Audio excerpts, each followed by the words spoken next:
The game that perplexes me the most, this is just full disclosure, I did not bet it. I wanted to take Utah State so badly versus UCLA. And then what happens? Recency bias creeps in. Montecruz Cruz the other night. I know some buddies had North Carolina. I thought, man, I kind of like San Diego State. Stayed off. Thank God.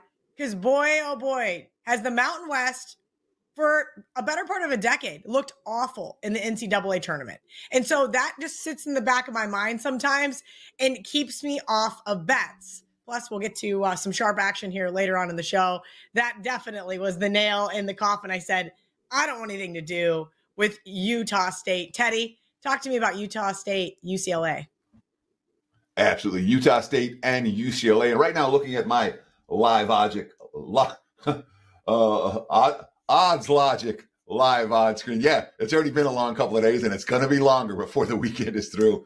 Looking at my WagerTalk / Odds Logic live odds screen right now, I'm seeing UCLA -5.5.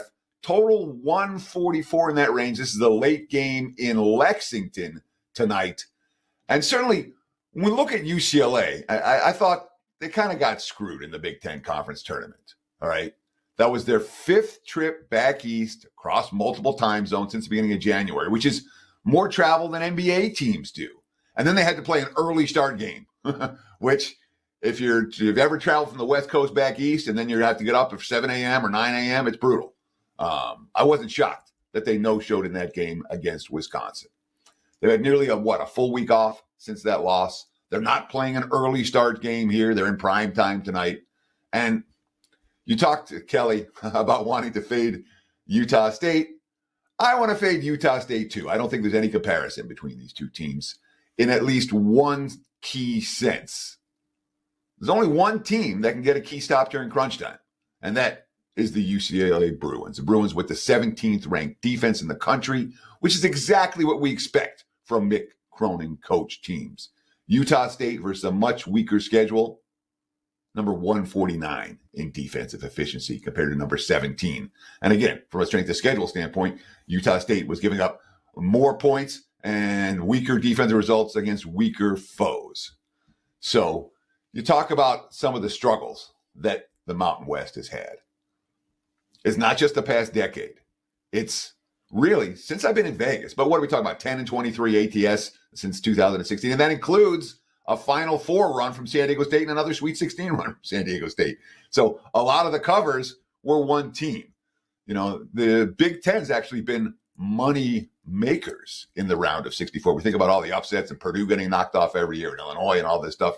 51, 34, and 3 in the round of 64 since 2011. That's the best mark of any conference in this particular round.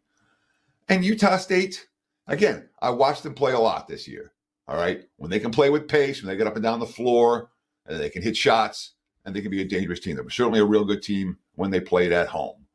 But you put Utah State on a neutral against a team that can play, and I think they get outclassed here. So for me, it's a clear choice. UCLA is the only way I would play this. The early sharp money came in the Bruins, and I agree with that money. It's UCLA or pass. Quick, Teddy. I think it was you and I. It might have been one of the other 27 handicappers we have at WagerTalk.com. But my biggest pet peeve with UCLA was, in fact, they don't make their free throws down the stretch, right? I think it was like late January, and I was like, I'm kind of done with them right now, at least for the full game. Now that we've seen the sharp money come in from 4.5, 5.5, what is your threshold with this team? Do you think that they're going to run away with it late? Well, my general concern is, did I miss the number? And am I going to get screwed by free throws late here and be very upset with myself? So the 4.5 to 5.5, well, with that happened, boom. You know, so Sunday night into Monday morning. By Monday morning was 5.5 in most locations. I would go up to 6 here with UCLA, but you don't want to get on the real bad end of some of the, you know, when lines start to skyrocket and you're losing, you know, instead of a push number, now it's a loss number. That would be where 6 would be where I stop with UCLA. I don't know that I mean, at 7, I might make the bet, but it'd be for a smaller amount. You know, you reduce your unit size for sure. When it comes to free throw shooting, there are lots of reasons you can give yourself to get on and off bets. All right. Lots and lots. And these lines are going to be tight. And there will be little, what do we look for? We look for little edges over time. And little edges over time produce profitable results. When it comes to this is what they shot for the season at the free throw line versus I'm going to lay 4.5 and now I can't lay 5.5, or I'm going to lay 5.5 and I can't lay 6.5.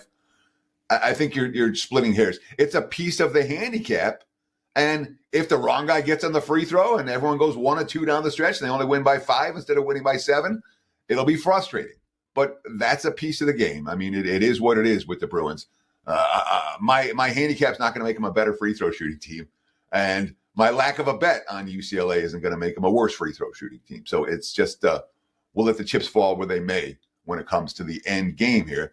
That being said, I would not be surprised if UCLA won this game by double digits. Let's talk about my favorite second half team in the country. That would be the Johnnies. They are taking on Omaha. And Teddy, you mentioned this before we came on. You said, hey, I don't bet on teams I don't know. Well, Nebraska, Omaha in the Summit League, 22-12 and an awful defense. That's all I know because that's what Ken Palm tells me, right? So here is a team that I have really enjoyed backing all season long, but I always wait until halftime. Tell me your thoughts here on St. John's, Nebraska, Omaha. So I wouldn't argue with the concept of waiting till halftime in this game as well. Let's break it down. Omaha versus St. John's. This is late night tonight from Providence, Rhode Island. Looking at my odds logic live odds screen, we're looking at St. John's minus 18.5 total. Let's call it 148.5 for this ballgame. And if I'm going to give you a primer on what I'm not going to do the first 2 days of the tournament in the round of 64, this is what I'm not going to do. I'm not going to be betting on teams that just went balls to the wall to win their conference tournament and look great doing it and made all their backers a fortune all weekend and built up a betting bandwagon, and now they're laying double digits to some team that nobody's watched and has no real profile. I can't do it. It's not a positive expectation betting strategy. There's a bandwagon on one side. There's nobody on the other side. All right. So a priori, I'm not really looking at St. John's. And I'll tell you this. If St. John's covers this game tonight, I think it tells us something about St. John's, and what they're capable of doing in the tournament. I've kind of poo-pooed their chances.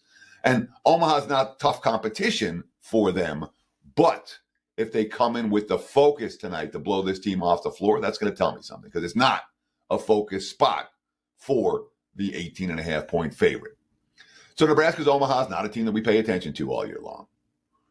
What we can do from Nebraska Omaha is dig in and take a look at what their season was really like. So they were a dog against St. Thomas, Minnesota in their title game. So they were an undervalued commodity there.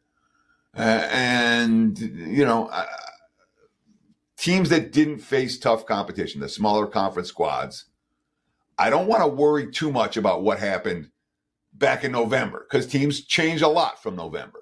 But when it comes to teams like this, that's all we got. It's an important reference point. And they played a bunch of teams that we're familiar with in November and December. They were at UNLV, they were at Minnesota, they were at Akron, and those were all competitive games, single-digit losses. Akron's a pretty good team. UNLV, Minnesota, they're okay. I know they're not St. John's, but they showed they could play within single digits on the highway.